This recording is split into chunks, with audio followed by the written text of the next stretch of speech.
ডিনারে বানিয়েছিলাম আলু আর পনির স্টাফড পরোটা। কিছুটা আটা নিয়ে নিয়েছি, তোমরা চাইলে ময়দাও নিতে পারো। তাতে নুন, চিনি, তেল আর জোয়ান দিয়ে ময়ম দিয়ে মেখে সাইডে সরিয়ে রাখবে। তারপর একটা পাত্রে কিছুটা পরিমাণ পনির ভালো করে স্ম্যাশ করে নিয়েছি। তাতে কিছুটা গোটা জিরে, লঙ্কার গুঁড়ো, হলুদ গুঁড়ো, জিরে গুঁড়ো, ধনে গুঁড়ো আর চাট মশলা দিয়ে ভালো করে মেখে নিয়ে তাতে পেঁয়াজ কুচি, লঙ্কা কুচি আর সেদ্ধ আলু দিয়েছি, দিয়ে ভালো করে মেখে সরিয়ে রেখেছি। তোমরা চাইলে ধনেপাতা কুচি আর ক্যাপসিকাম কুচিও ইউজ করতে পারো, আমার কাছে অ্যাভেলেবেল ছিল না তাই আমি দিইনি।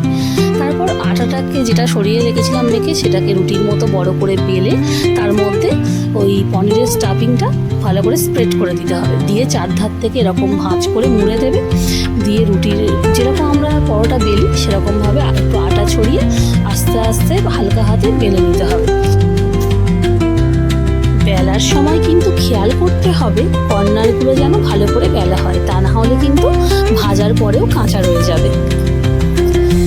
তারপর পরোটা যখন গরম হয়ে আসবে তখন পরোটাটাকে একটু শুকনো খোলায় এপিটোপিট সেঁকে নেবে।